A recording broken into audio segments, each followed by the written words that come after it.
میرے نبی پاک صلی اللہ علیہ وسلم نے 3 باتیں بیان کی اور بڑے میٹھے، بڑے ٹھنڈے، بڑے خوبصورت. اس خدا را انہوں نے بچیوں کے رشتے کرنے، منت کر رہا ہوں انہوں نے بچوں کے رشتے کرنے، خدا را ان کی بنیاد صحیح رکھنا. ہم تو ایک سائیڈ پہ ہو جائیں گے، بڑے لوگ تو بڑی جلدی کونوں میں گھس جائیں گے. ان کو آگ میں نہ جھونکنا، خدا را بیٹے کے ساتھ ظلم نہ کرنا، بیٹی کے ساتھ زیادتی نہ کرنا. ان کو ساری زندگی آپس میں جھگڑنے کے لیے تنہا نہ چھوڑ دینا. میرے نبی کریم صلی اللہ علیہ وسلم نے فرمایا 3 چیزیں دیکھ کے لوگ شادی کرتے ہیں. حضور کیا؟ اللہ کے حبیب نے فرمایا لوگ دولت دیکھ کے شادی کرتے ہیں. اپنی بیٹے اور بیٹے کی شادی دولت دیکھ کے نہ کرنا، دولت متکبر بنا دیتی ہے. لفظ حدیث میں فرمایا نہ خالی دولت نہ دیکھنا، خالی دولت دیکھ کے شادی نہ کرنا، یہ متکبر بنا دے گی. اور جو بیوی دولت لے کے آئے گی، جب وہ خامد کو عزت نہیں دے رہی تو خامد کی ماں کا تو دوسرا حصہ ہے، خامد کے باپ کا تو تیسرا درجہ ہے، اس کے بہن بھائیوں کا تو چوتھا درجہ ہے. تو بھائی جو خامد کو ہی سمجھتی ہے کہ یہ تو میری دولت کے پیچھے آیا ہے، تو کسی اور کو کس نظر سے وہ دیکھے گی؟ میرے نبی کریم علیہ السلام نے فرمایا لوگ چہرے کی ظاہری خوبصورتی دیکھ کے شادی کرتے ہیں، ظاہری خوبصورتی دیکھ کے، خالی حسن دیکھ کے شادی نہ کرنا، یہ تو سرکش بنا دیتا ہے. حضرت ابو بکر شبلی رحمۃ اللہ علیہ صوفی بزرگ تھے. ایک نوجوان آ گیا، کہنے لگا حضور میں آپ کی بیٹی پہ عاشق ہو گیا ہوں، اور میں ڈائریکٹ اس کی طرف نہیں گیا، میں نے اس کو کوئی وسوسہ دے کے اپنے ساتھ اس کو ایڈجسٹ کرنے کی کوشش نہیں کی، میں اخلاقیات کے دائرے میں رہ کے رشتہ لینے آیا ہوں. فرمایا تجھے میری بیٹی کی کون سی چیز اچھی لگی؟ نوجوان کہنے لگا خوبصورت بڑی ہے. آپ نے فرمایا ٹھیک ہے، تو 1 مہینے کے بعد آنا، میں تیرا رشتہ کر دوں گا. حضرت نے اس کو دوائی کھلائی، بچی کو دست آنے لگے، پخانے لگ گئے. 1 مہینہ سارا وہ پخانے کرتی رہی. وہ جو پخانہ کرتی تو ایک مٹکے میں گھڑے میں سنبھال دیتے. 1 مہینے کے بعد وہ نوجوان آیا، اس نے دیکھا کہ اس کی آنکھوں کے نیچے سیاہیاں پڑ گئی ہیں، رنگ بدل گیا ہے، کمزور ہو گئی ہے، ہاتھ کانپتے ہیں، ہڈیوں کا گٹھا بن کے لگی ہوئی ہے. فرمایا آجا میں تیار ہوں. پردہ ہٹایا کہ جی میری بیٹی ہے شادی. کرنے لگا میں نے تو نہیں اس سے شادی کرنی.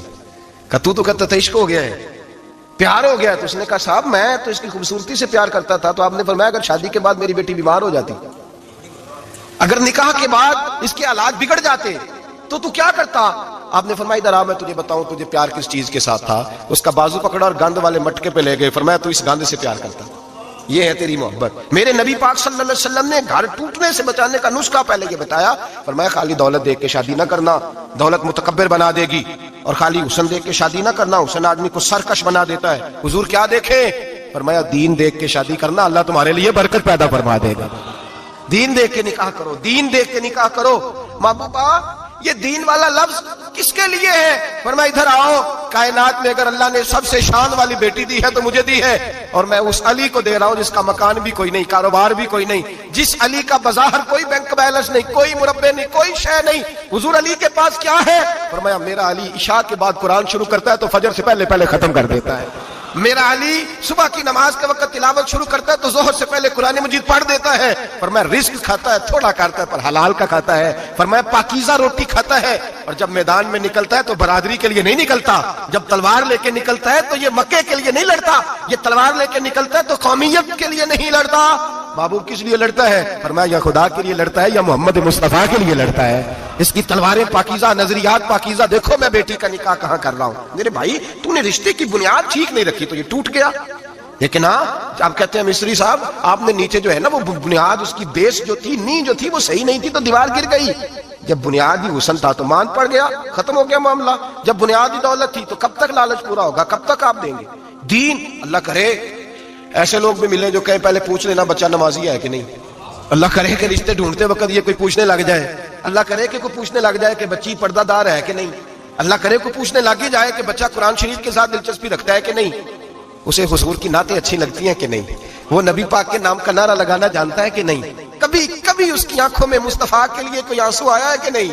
کبھی وہ تڑپا ہے کہ نہیں. کبھی وہ رویا ہے کہ نہیں. کبھی اسے محبوب پاک علیہ السلام کی غلامی پہ ناز ہوا ہے کہ نہیں. کبھی ایسا ہوا ہے کہ وہ سر پہ پگڑی باندھ کے، چہرے پہ داڑھی سجا کے، سفید رنگ کا جوڑا پہن کے شیشے کے آگے کھڑے ہو کے کہتا ہو آج میں بڑا حسین لگ رہا ہوں اس لیے کہ میں اپنے محمد عربی کے لباس میں لپٹا ہوا ہوں، اپنے رسول کا میں نے انداز اپنایا ہے. اللہ کرے ایسے بھی ہونے لگے. یہاں تک ہوتا ہے. اماں کہتی ہے بیٹے پیر صاحب سے کہنا تھوڑا موقع دیں، تیری شادی کر لیں، اس کے بعد ٹھیک ہے پھر داڑھی شاڑی. تو میں کہا کرتا ہوں بیوی لانی کاہے کو ہے جسے داڑھی پسند نہیں، لانی کاہے کو ہے جس کو داڑھی پسند نہیں. قرآن مجید فرقان حمید نے میاں بیوی کا جو رشتہ بیان کیا ہے نا، اس رشتے کو آپ سمجھیں جو قرآن پاک نے میاں بیوی کا رشتہ بیان کیا. کہن لباس لکم وانتم لباس لہن.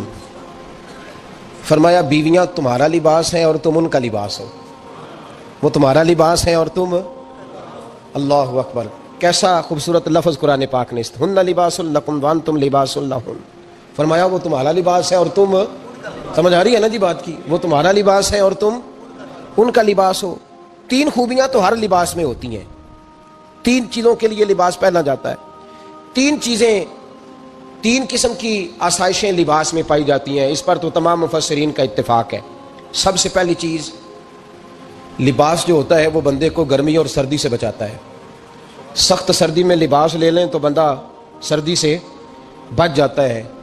اس کا مطلب یہ ہوا کہ میاں بیوی ایک دوسرے کا لباس ہیں، اگر بیوی کی طرف کوئی تکلیف آتی ہے تو میاں اس کو بچاتا ہے، اور اگر میاں کی طرف کوئی تکلیف آتی ہے تو عورت اس کو بچاتی ہے۔ میاں بیوی ایک دوسرے کا لباس ہے۔ لباس کیا کرتا ہے؟ لباس آدمی کے عیب چھپاتا ہے، اس کے وجود پر کتنے دھبے ہیں، کتنے نشان ہیں، وہ سارے چھپا لیتا ہے لباس۔ میاں بیوی ایک دوسرے کے عیب چھپانے والے ہوتے ہیں، عیب بتانے والے، رونے والے نہیں ہوتے کہ بی بی جب بھی میکے گئی اس نے جا کے رونا شروع کر دیا، اتنی میں تانگو دوسرا ہے ہی کوئی نہیں۔ اور خاوند صاحب جب بھی ملے انہوں نے ایک ہی راگ الاپنا شروع کر دیا کہ میری کیا بات تھی، مجھے مل کیا گیا ہے، میں کیا تھا، میرے ساتھ ہوا کیا ہے۔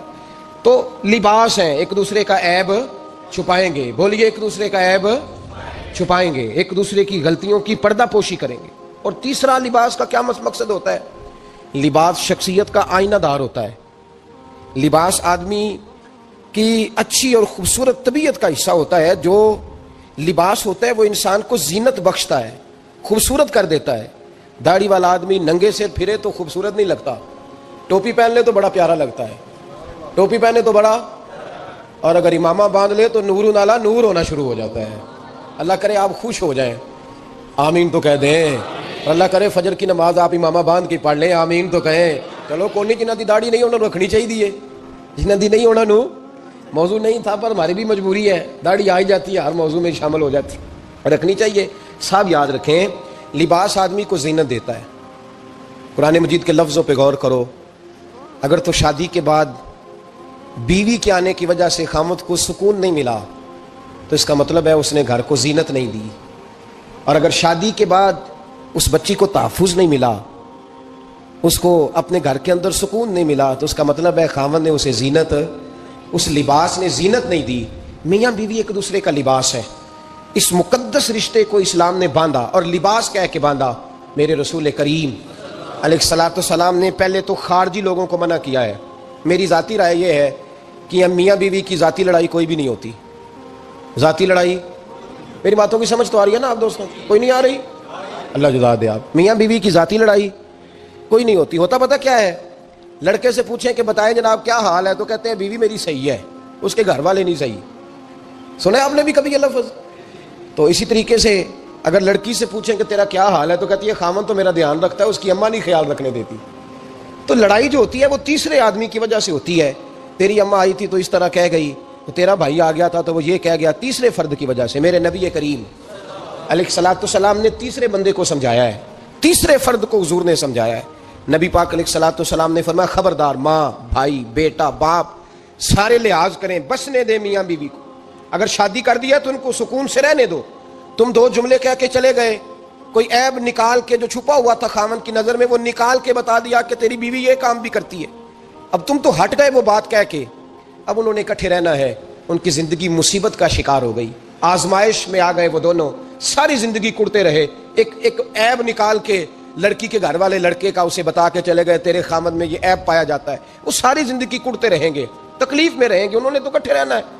بتانے والا چلا گیا۔ میرے رسول کریم صلی اللہ علیہ وسلم فرماتے ہیں لعنتی ہے وہ شخص، لعنتی ہے وہ شخص۔ یا رسول اللہ کون سا؟ فرمایا جو بیوی کو مرد کے خلاف اکساتا ہے اور مرد کو بیوی کے خلاف اکساتا ہے، وہ لعنتی ہے، ملعون ہے، رحمت الہی سے دور ہے وہ شخص۔ انہیں قریب کرنے کی کوشش کر، تو ان کے اندر محبت پیدا کرنے کی کوشش کر۔ میرے نبی کریم علیہ الصلوۃ والسلام نے جب حضرت سیدہ فاطمہ الزہرا رضی اللہ تعالی عنہا اور جناب سیدنا علی المرتضیٰ رضی اللہ تعالیٰ عنہ کی شادی کی تو نبی پاک نے دونوں کے سر جوڑے اور دونوں کے درمیان محبت کی دعا فرمائی، دونوں کے درمیان محبت کی دعا فرمائی۔ اور نبی پاک صلی اللہ علیہ وسلم حضرت فاطمہ کے سامنے جناب علی کے فضائل بیان فرماتے، اور جناب علی آتے تو نبی پاک فرماتے فاطمہ تو میرے وجود کا حصہ ہے، وہ تو میرے جگر کا ٹکڑا ہے۔ تو ان دونوں کے درمیان الفت پیدا، یہ سب سے پہلے تو خارجی لوگ اس بات کا خیال کریں۔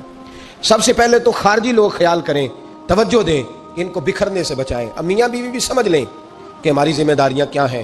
مسند امام احمد بن حنبل میں حضرت ابو درداء رضی اللہ تعالیٰ عنہ سے حدیث مروی ہے، نبی کریم صلی اللہ علیہ وسلم کی بارگاہ میں ایک خاتون نے آ کے عرض کیا، یا رسول اللہ صلی اللہ علیہ وسلم مجھے بتلائیے خاوند کا حق کیا ہے۔ یہ جو حدیث سنانے لگا ہوں نا، یہ بیٹی کو سنانی ہے، جا کے یہ ٹیلی فون کر کے بہن کو سنانی ہے، صرف بیوی کو سنانے کی نہیں ہوتی یہ چیزیں۔ یہ حدیث بیٹی کو سمجھائیں، بہن کو سمجھائیں، ان لوگوں کو سمجھائیں، تاکہ اور یہ یاد رکھیں خاوند کے حقوق اگر بچی کے گھر والے اسے سکھائیں نا تو اس کی سمجھ میں جلدی آ جائیں گے، اور بیوی کے حقوق اگر خاوند کے گھر والے اس کو سمجھائیں تو اس کی سمجھ میں بات جلدی آئے گی، وہ خیر خواہ سمجھتے ہیں اپنے رشتہ داروں۔ یہ والی حدیثیں ان لوگوں کو سنانی چاہیے جن لوگوں کا بچہ ہے یا بچی ہے، متعلقہ آدمی حقوق بیان کرے۔ جب متبادل چیز کسی کے سامنے آتی ہے تو وہ کئی دفعہ سمجھتے ہیں کہ خلوص اس میں پورا نہیں پایا جاتا۔ حضرت ابو درداء رضی اللہ تعالیٰ عنہ فرماتے ہیں ایک خاتون حضور کی بارگاہ میں آئی، عرض کرنے لگی، یا رسول اللہ صلی اللہ علیہ وسلم میں نکاح کرنا چاہتی ہوں، شادی کرنا چاہتی ہوں، مجھے بتلائیے خاوند کا حق کیا ہے؟ اگر تو میں ادا کر سکتی ہوں تو میں نکاح کروں، ورنہ میں اس کام سے بچوں۔ میرے نبی کریم علیہ الصلوۃ والسلام نے فرمایا، بی بی اگر خاوند کے ناک سے رینٹ نکلے، ریشہ نکلے، پیپ بہے اس کی ناک سے، اور بی بی اپنی زبان سے وہ صاف کر دے تو پھر بھی اس کا حق ادا نہیں ہوتا۔ حضرت ابو درداء کہتے ہیں آنکھ کھول کے اس عورت نے دیکھا تو میرے نبی پاک نے اگلے جملے ارشاد فرمائے، حضور نے فرمایا تو ان باتوں میں حیرت کر رہی ہے، میں اگر خدا کے علاوہ کسی کو سجدے کا حکم دیتا تو میں عورت کو کہتا اپنے خاوند کو سجدہ کرے، میں اس کو کہتا یہ کام کرے۔ میرے رسول کریم علیہ الصلوۃ والسلام نے حقوق کا تعین فرمایا، اور نبی کریم صلی اللہ علیہ وسلم نے فرمایا جو عورت اس حال میں مر گئی، اس حال میں دنیا سے گئی کہ اس کا خاوند اس سے راضی تھا، اس کا شوہر اس سے راضی تھا، اس کا گھر والا اس سے مطمئن تھا، تو میرے نبی پاک فرماتے ہیں جب دنیا سے جائے گی تو رب کریم جنت کا دروازہ کھول کے فوراً ہی جنت میں داخل فرما دے گا، اس کو بغیر روک ٹوک جنت دے دی جائے گی۔ شرط یہ ہے کہ وہ جب دنیا سے جائے تو اس حال میں جائے کہ اس کا خاوند اس سے شکوے نہ کرتی پھرے، شکایتیں نہ کرتی پھرے، شکایتیں نہ کرے۔ ہمارے زمانے میں شکایتیں ہوتی ہیں، اور خواتین، عورتیں اس بات کو سمجھتی نہیں کہ اللہ نے جو میرے نصیب میں رکھا تھا اور جو خاوند رب نے میرے لیے پسند کیا تھا وہ اللہ نے مجھے عطا فرما دیا ہے۔ وہ شکوے کرتی ہیں، شکایات کرتی ہیں، اور دوسری عورتوں کو سامنے رکھ کے وہ فلاں کے حصے میں یہ چیز آئی، فلاں کے حصے میں یہ چیز آئی، فلاں کا خاوند یوں کرتا ہے، شکوہ کرتی ہیں۔ میرے رسول پاک علیہ السلام نے فرمایا عورتیں کثرت سے جہنم میں جائیں گی، کثرت سے۔ تو ایک صحابی رو پڑے، ایک حدیث میں لفظ یہ ہے رو پڑے، عرض کرنے لگے یا رسول اللہ وہ ہماری مائیں بھی ہیں، بیٹیاں بھی ہیں، بہنیں بھی، حضور جہنم میں جائیں گی؟ نبی پاک صلی اللہ علیہ وسلم نے فرمایا ایک تو وہ عیب جوئی کرتی ہیں، غیبتیں کرتی ہیں، دوسرا رب کا شکر ادا نہیں کرتی، اور تیسرا فرمایا اپنے خاوند کا بھی شکریہ ادا نہیں کرتی، بات بات پہ نہ شکری کرتی ہیں، بات بات پہ نہ شکری کرتی، اس سبب سے جہنم میں جائیں گے۔ عورت کے حقوق کا تعین فرمایا، اور ساتھ ہی میرے رسول پاک علیہ السلام نے مرد کی طرف توجہ فرمائی، اور کیا خوبصورت لفظ ارشاد فرمایا تم میں ہر آدمی اپنے آپ کو اچھا سمجھتا اور اچھا کہتا ہے، ہر آدمی کہتا ہے، لیکن کوئی اگر مجھے آ کے پوچھے گا کہ محبوب آپ کی امت میں اچھا کون ہے، تو حضور فرماتے ہیں میں اسے اچھا سمجھوں گا جو اپنے گھر والوں کے حق میں اچھا ہے، جو اپنی بیوی خیرکم لأہلہ، تم میں سے بہترین وہ ہے جو اپنے گھر والوں کے لیے اچھا ہے۔ اور فرمایا جاؤ میرے گھر جا کے پوچھ لو، وانا خیرکم لأہلہ، میں تم سب سے زیادہ بڑھ کر اپنے گھر والوں کے لیے اچھا ہوں، تم میں بہترین وہ ہے جو اپنے گھر والوں کے لیے، بال بچوں کے لیے، بیوی کے لیے اچھا ہے۔ رسول کریم علیہ الصلوۃ والسلام نے خاوند کو حکم دیا اور ارشاد فرمایا کہ عورت ٹیڑھی لکڑی ہے، بیچاری کو اللہ نے عقل پوری نہیں دی۔ ایک بچہ چھوٹا ہوتا ہے، ہمیں پتہ ہوتا ہے کہ اس کا شعور پورا نہیں، اگر کوئی غلطی کرے تو کیا اسے نکال دیا جاتا ہے گھر سے؟ بولے، چھوٹا بچہ ہے، وہ کئی دفعہ بڑا نقصان کر دیتا ہے، آپ کیا کہتے ہیں؟ اسے مارتے ہیں، کلاڑی لے آتے ہیں اس کے لیے؟ اس طرح کرنا چاہیے، اس کے ابے کو بلا لینا چاہیے، بےزتی کرنی چاہیے پنچایت میں بٹھا کے کہ یہ غلطی کی ہے تیرے بچے نے۔ بھائی دادا یہ کام کرتا ہے؟ بولے نا، کیوں نہیں کرتا؟ وہ کہتا ہے ہمارا بچہ نہ سمجھ ہے، اپنا پوتا ہے، ہمارا اپنا ہے، اگر ہم اس کا باہر نکالیں گے تو بڑا کام غلط ہو جائے۔ لیکن وہی ابا جی جب بہو کوئی غلطی کر بیٹھتی ہے تو پنچایت بلاتے ہیں، لوگوں کے سامنے معاذ اللہ تعالیٰ بڑی کڑوی کسیلی باتیں کرتے ہیں، ایسی باتیں کرتے ہیں کہ جو ان کی بیٹی کے بارے میں کہی جائے تو وہ کبھی پسند نہ کریں، اتنے سخت جملے کہے جاتے ہیں، بیٹی والے کو رسوا کیا جاتا ہے۔ میرے نبی کریم علیہ السلام نے فرمایا یہ ٹیڑھی لکڑی ہے، بیچاری کو اللہ تبارک و تعالیٰ نے اپنی حکمت کے تحت عقل عطا فرمائی ہے، تم اگر چاہو گے سیدھی کرنا تو یہ ٹوٹ جائے گی، سیدھی نہیں ہوگی۔ حضور کیا کریں؟ فرمایا اس کے ساتھ گزارا کرو، اللہ تمہیں اجر عطا فرمائے گا، اس کے ساتھ وقت گزارو، اللہ تمہیں اس کا، یہ ذہن بنانا چاہیے خاوند کو کہ یہ، اور خاوند کی ذمہ داری ہے۔ اعلیٰ حضرت رحمۃ اللہ علیہ نے فتاوی رضویہ کی 24ویں جلد میں بالتفصیل لکھا ہے، آپ فرماتے ہیں خاوند کی ذمہ داری ہے عورت کو کپڑا فراہم کرنا، روٹی فراہم کرنا، رہنے کے لیے گھر دینا، نان نفقے کا خیال کرنا، اور آپ فرماتے ہیں اگر وہ مطالبہ کرے تو ہفتے میں ایک دن اس کے ماں باپ سے ملانے بھی لے جا سکتا ہے، ہفتے میں، جی کوئی نہیں بول دے تسی، ہفتے چ نہیں، یہ نہیں صحیح لفظ، ہر ہفتے اے سوکھ ہے، کدوں ملان کرنا ہے، پاویں نہ بولو، گل جڑی سچی ہو تے سچی ہے، ملان کدوں لے جانا ہے؟ اچھا اپنی اماں نو روز ملدا ہے سویرے شام، تے وہ کہندی مینوں بھی اماں نو ملا لیا، تے کہندا روز نہیں جائیدا، تے تم بھی نہ ملا اپنی اماں نو روز بھائی، لیکن ہاں اعلیٰ حضرت فرماتے ہیں ہفتے میں ایک دفعہ ماں باپ سے بولے۔ بیٹی کا پیار ماں باپ سے زیادہ ہوتا ہے کہ بیٹے کا؟ تو تمہیں سارے نو پتا ہے، یعنی تسی گھٹ کر دیو نا، تاں بیٹی دا نام لیا جے، صحیح بات کر رہا ہوں؟ تو جس کا پیار زیادہ ہے اس کو روک دیا، کہتے نہیں روز نہیں جائیدا، سال بعد جائیں، بلکہ ان تے اللہ خیر کرے، اللہ پاک فضل کرے، دماد صاحب کی عزت ہی نہیں نہ ہوتی، اس کو آنکھوں پہ بھی اٹھائے تو کہتے تیرے گھر دے میری عزت نہیں کرتے، پتہ نہیں ان تو عزت بھائیا کیڑی شاید نہ رکھے ہے، وہ کیڑی ہے جڑی تینوں چاہیے ہے، اللہ ہی بہتر جانتا ہے، عزت نہیں کرتے تو لہذا میرا پروٹوکول نہیں، پھول لے کے کھڑے نہیں ہوتے گلی میں، وہ باہر نہیں نکلتے، وہ اشتہار نہیں چھاپتے کہ دماد صاحب آ رہے ہیں، اور ویسے بھی میں کہاں جاؤں، مطلب یہ کہ چپس بھی نہیں ہے، انہوں نے سنگ مرمر بھی نہیں لگوایا ہوا، تو میں کیسے جاؤں، میری شان کے خلاف۔ اعلیٰ حضرت فرماتے ہیں ہر ہفتے وہ بیٹی جو ہے، تو بیٹیاں بیٹیاں ہوتی ہیں، اور یہ تو اس دن پتہ چلتا ہے نا جب اپنی بیٹی بندہ ڈولی میں ڈالتا ہے، پھر پتہ چلتا ہے کہ دل کرتا ہے ہر ہفتے اس کو ملنے کو، دل کرتا ہے کہ وہ آئے، چہرہ دکھائے، ایک دفعہ مل جائے، ہر ہفتے اس کو ملوانے لے کے جائے، اس کی غلطیاں معاف کرے، اس کے عیبوں پہ پردہ ڈالے، اس کی کوتاہیوں کا خیال کرے، اس سے درگزر کرے۔ میرے نبی کریم صلی اللہ علیہ وسلم نے فرمایا میں اپنی امت کو حکم دیتا ہوں کہ اپنی بیوی سے بغض نہ پالنا، بغض نہ پیدا کرنا، کوئی غلطی کرے تو بغض نہ پیدا کرنا، بغض نہ رکھ لینا سینے میں کہ تو ہے ہی ایسی، تو ہے ہی، بغض نہ پالنا۔ اور کیا خوبصورت لفظ ہیں حضرت خدیجہ الکبریٰ کے سرتاج کے، اور کیا لفظ ہیں جناب سیدہ آمنہ کے لال کے۔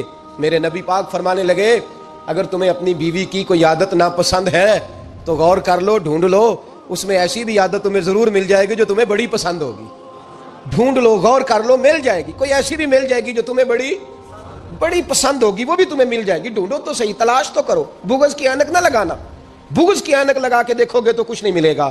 نبی رحمت سید عالم صلی اللہ علیہ وسلم، پہلی بات یہ ہے کہ اللہ کے حبیب نے تعین فرمایا، اور پھر عملی طور پر حضور نے وہ چیزیں کر کے دکھائیں